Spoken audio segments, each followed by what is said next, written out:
Hello everyone, this is Matthew Janda for CardRunners, and I'm here with a quickie on understanding Ace-King post-flop. So let's first go over the goals for the video. Honestly, this is the kind of video I think I'd never want to watch based on the title alone, but one that I really needed to watch a few years ago. So throughout this video, I'm kind of going to explain stuff like I'm explaining stuff to myself 3 years in the past, trying to explain stuff that I didn't understand then that I think would be really useful to know. And this video will hopefully not only teach you why Ace-King is tricky to play well post-flop, but also help you understand poker on a deeper level. So we're not just trying to learn how to play Ace-King post-flop, but I want to show you concepts that you can apply to other hands as well. So, why is Ace-King specifically so tricky? Ace-King is so tricky because it more or less can never be classified as a value bet or a bluff. These concepts are much better understood now than they were several years ago, but they're still very tricky. So if you've seen a lot of my videos or if you've read the 2+2 book, you know I'm kind of the guy that tried to figure out like the value betting to bluffing ratio on the flop in some situations based on stack depth and the pre-flop action. I'm of course not the only person who's done that, but that's kind of been like my thing. Ace-King doesn't fit into the model that I'm always kind of using when I want a rough estimate of value bets to bluffs on the flop.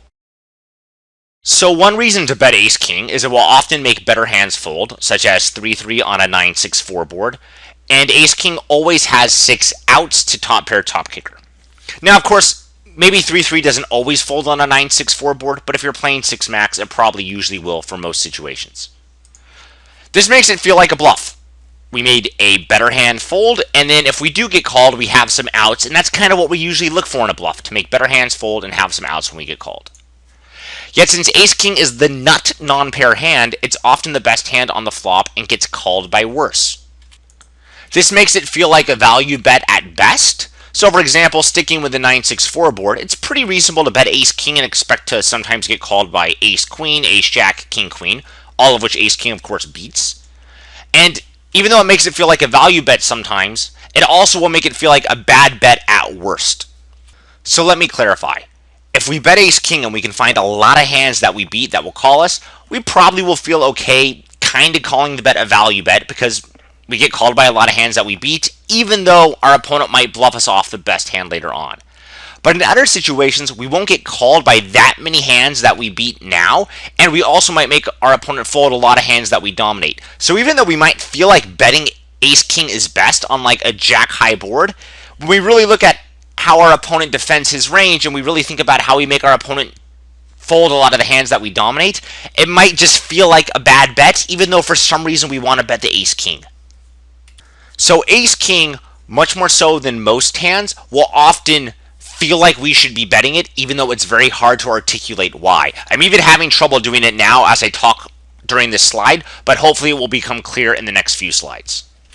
Why do we bet? So this is a question I'll often ask people, and a lot of times I'll get really complex answers when in reality it's pretty simple. So it's actually remarkably simple why we should bet a hand, as we pretty much always bet for basically 2 reasons. The first reason is betting denies the opponent his ability to realize the equity of some of his hands. So if we bet, our opponent will fold some hands and he doesn't get the chance to outdraw us with those hands, which is super important pre-flop and still very important on the flop in turn. The other reason, of course, is betting can get value from the opponent when he calls with worse hands. So these are the 2 main reasons why we bet, and pretty much even in very complex spots where it's hard to tell why we should bet or check, if we should bet, it's almost always from some combination of these 2 reasons.